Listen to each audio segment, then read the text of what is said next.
Good morning from Moscow. It's Sunday, the 16th of August. I heard from Valentina this morning. Do you remember Valentina, the babushka I used to buy my morning newspapers from and chat to? She left Moscow 4 years ago and went to live with her family in Kursk. Now, Valentina hasn't been well, but she said to me that she's feeling much better and she's busy pickling for the winter. And she sent the evidence. Look at this. She says that she's made more than 60 jars of pickled cucumbers so far. Actually, a few days ago, I drove past the newspaper kiosk where Valentina used to work. And I got a bit of a shock, actually. Take a look at this.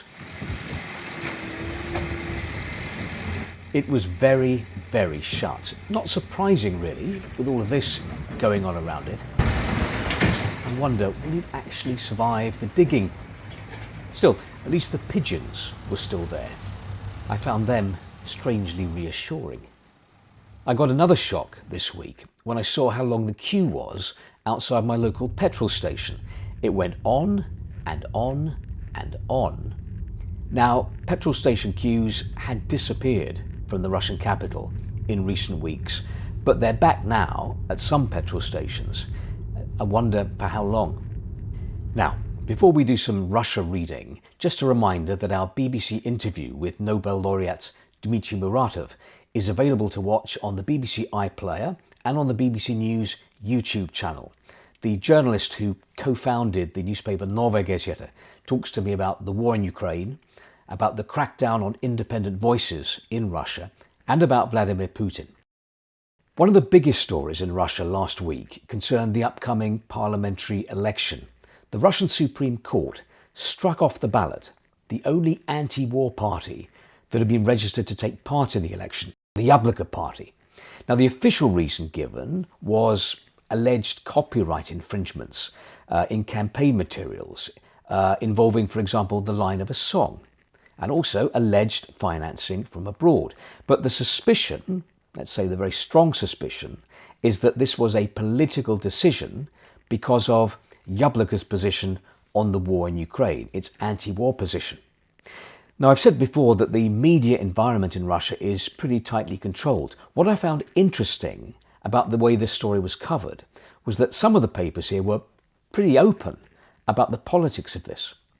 On Wednesday, Nezavisime Gazeta wrote this: because of a line in a song and pictures seen online by a few hundred or thousand people, voters have been deprived of the right to political choice. The Constitution says that power belongs to the people, but in this case, some of those people have been deprived of the chance to support one of the parties because its representatives allegedly violated copyright. Thus, it turns out that depriving citizens of the right to choice is less serious than copyright infringement. This type of punishment has deprived about 111 million registered Russian voters of the chance to make a qualified choice. The view of one political pundit: the pattern of unanimity has prevailed. Those who demonstrate a different point of view are cut off. The paper points out that it has become impossible to demonstrate an alternative agenda in Russia. Moskovsky Komsomolets basically made the same point, but in a more pro-Kremlin style. Vladimir Putin consistently declares Russia intends to achieve all the goals of the special military operation, the war in Ukraine, and for this the country needs full-scale national consolidation. Such national consolidation is inconceivable without consolidation in parliament. The outgoing composition of the State Duma provided it 100%. The Kremlin expects similar cohesion from the next State Duma. From the point of view of the Russian leadership, in the current extraordinary political circumstances in which our country is now operating, this is an absolute political necessity. No one has cancelled political competition between the parties, but all competition, all fluctuations are only possible within the framework of a common general line, within the framework of a common understanding of national interests, and within the framework of the goals and objectives of the special military operation formulated by the President of Russia. In other words, the general line is sacred, that line being that Russia is pushing on for victory. There can be no wavering from this. There is no space for an anti-war argument. And in a sense, this general line can be summed up in the three words that were chanted over and over again recently by the Speaker of the Russian Parliament, Vyacheslav Volodin, when he was addressing MPs. Russia, Putin, victory. Russia, Putin, victory. And so on. The question is, if the Kremlin expects all parties in the election to sign up to Russia, Putin, victory, then why did the authorities register Yabloko for the election in the first place? What changed to get Yabloko struck off the ballot just 12 days later? Could it be that someone somewhere up high got nervous and worried that Yabloko's anti-war message was proving too popular with voters? Yabloko has launched an appeal. I'm sure this is a story we will be returning to.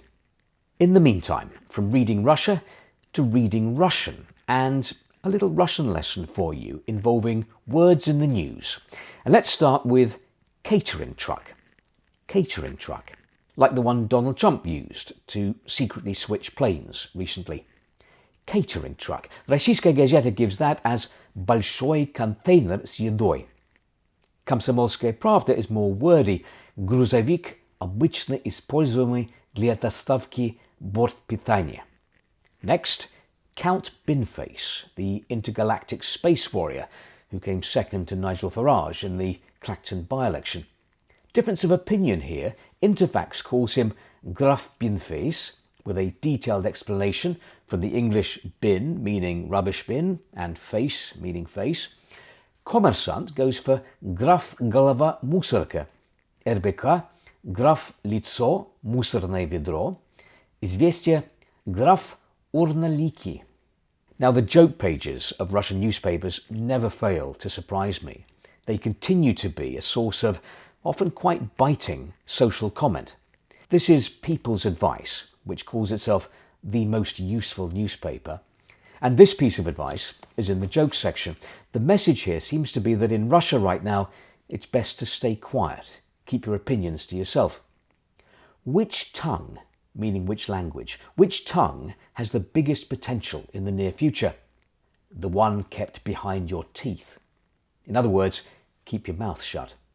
I suppose you could also translate it as which language has the biggest potential in the near future? The language of silence. And this, the most effective way to spread panic amongst the population is for the authorities to declare that the situation is under control. That's quite a comment about the public's attitude to official information. By the way, the Deputy Russian Energy Minister said a couple of weeks ago that the fuel situation is fully under control. Conclusions and facts. Jokes about prices. Two drivers are chatting. One says, I remember back in 2006, you could buy a car in a showroom for 500,000 rubles. Nothing's changed, says the other man. What do you mean? Well, for the same 500,000 rubles, you can still buy a car that was made in 2006. Ё-моё, or goodness me, features this conversation. Is it true that the country's reserves of optimism are growing? Yes. How come? Because there's no way to spend them. And something a little lighter. Sonny, if you behave yourself, we'll buy you a bicycle. And if I don't, we'll buy you a piano. Well, I have to tell you, no one has bought me a bicycle, but I did buy myself a piano. So let me end with some music. I'd like to play for you Sweet Dream by Pyotr Ilyich Tchaikovsky. Thank you for watching, very best wishes, and have a good week.